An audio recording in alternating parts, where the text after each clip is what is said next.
Let me ask you to take us into what you think can be the media response to some of this, certainly journalism, you're in the middle of this right now, and the public response, because that's also very interesting, how citizens and news consumers have become habituated to this new ecosystem, Yochai, that you write about. When I was bureau chief at CNN, there was a wonderful moment in history when Bill Clinton was president. We had this thing called the Lewinsky thing.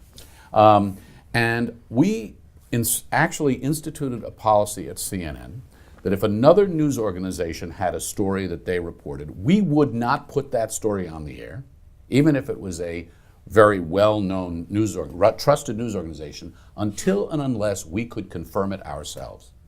What a quaint notion. It's still true with the New York Times.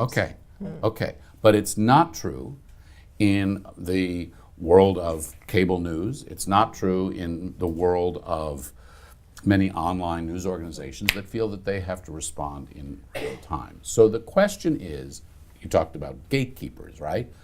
Is there anything left of gatekeepers? Not much. Armed with what we've been experiencing and what you've studied, can we, in any fashion, either train news consumers or train news providers to have some sense of gatekeeping, or is that time just gone? Well, I think Yochai's work shouldn't be taken only in a negative fashion. He does show there is this right-wing media ecosystem where falsehoods spread. But the other part of his story is that there is this other media ecosystem stretching from the center right to the left, where there still is some control and where the journalistic norms still are upheld. And that makes a very big difference. I don't think we should just give up and say, oh, it's hopeless. It's still absolutely the job of the TV and radio and newspapers and so forth to do as much checking as they can and to try to arrest the spread of falsehood.